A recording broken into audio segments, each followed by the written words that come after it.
Hey folks, it is Jeff Robinson here from the Scarlet application team, and today we're going to be talking about vacuum and spoil boards. We've been having a lot of issues out in the field with customers talking about parts moving. Maybe it has to do with the spoil board they're using, but we want to do a deep dive into it, and let's talk about it. Stay tuned. All right, guys, we're here in front of our CR100 machine, and we are going to do some testing on this mini grid. This is a grid system, and we also have a Decker 40 horse vacuum pump for this testing. So people are using different types of materials for their spoil boards. A lot of it has to do with the different materials that they can locate right now because it's hard to find this material. But we want to talk about it and what the different materials mean when it comes to vacuum pressure, airflow, and how well the part actually holds down. So what we have today are two main tests we are using, and technically it's called a UDF, similar to that of LDF, but it is 32 pound density, and we are using traditional MDF, which is at 45 pounds. Both samples are painted on the edge with Flex Seal paint to assure that we're not getting leakage out the side. Both of which are surfaced on one side, but the MDF is surfaced on both sides. So make sure we get that waxy surface off, get as much airflow through the MDF as we can. So let's start out testing the MDF. Like I said, it is painted and surfaced two sides. We have this nice gauge that we're placing on here on the first half, or on the front half. And we have a piece of plastic that doesn't leak on the back, just to seal off the back portion.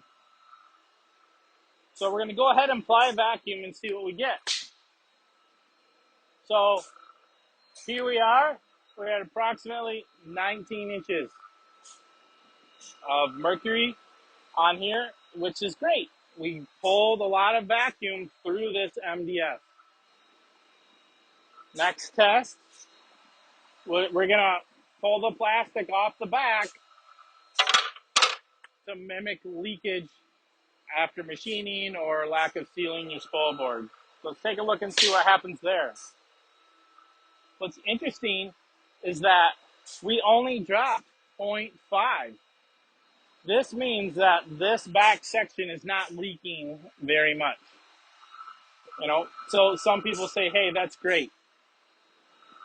But here's where it comes the problem. We're going to take this piece of maple or whatever it may be. It's not perfectly flat, but it's more realistic to what you may run in the field. We're going to go ahead, apply vacuum. We're at 19, good numbers. But we go ahead and push on this. We can push it with one finger. There is little to no vacuum making it to the part. So this is not a good scenario. So let's try this again. We're gonna this time use UDF or 32 pound board.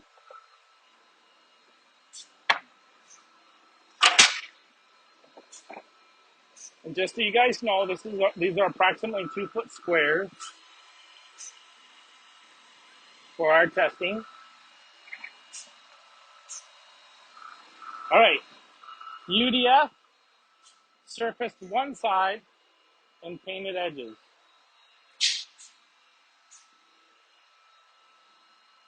So here we are at about 18 and a half or so. Again, pretty good.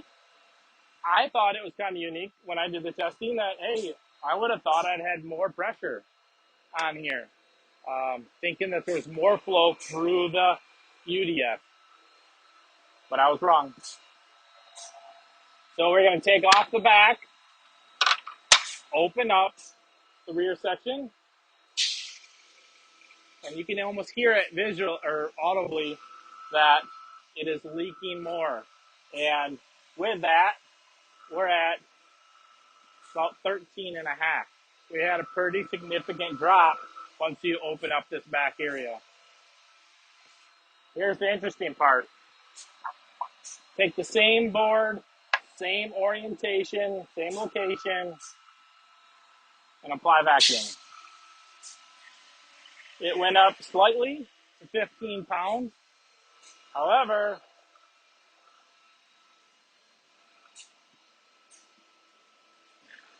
I gotta try really, really hard to get that part to move. I am confident that I can cut that with a 1/2 inch compression or whatever I need to machine that part in location. So what's this all mean to you? This means that we have several things we have to look at when we're doing this.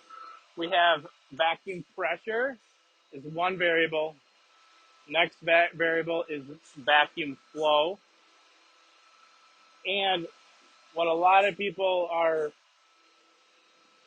not doing correctly is that they are always relating vacuum hold down or part hold down to inches of mercury.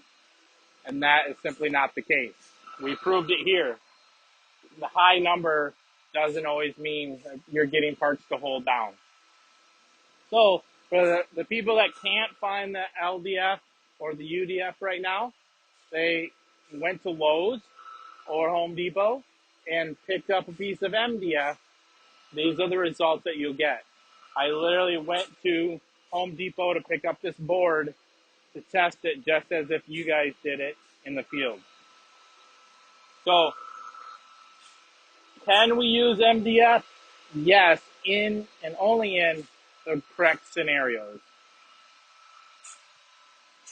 Later videos in this series, we're going to be talking about different ways to fixture.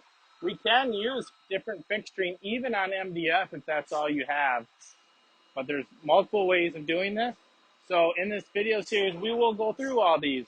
Let's talk about it. Let's talk about different means of fixturing, dedicated vacuum, vacuum pods, vacuum tape on the spool board, and then these new things called vacuum tiles. So stay tuned. Make sure you like, subscribe, send us a message. We love to talk and chat about this and how can we help you get your machines to run better. Thanks, guys.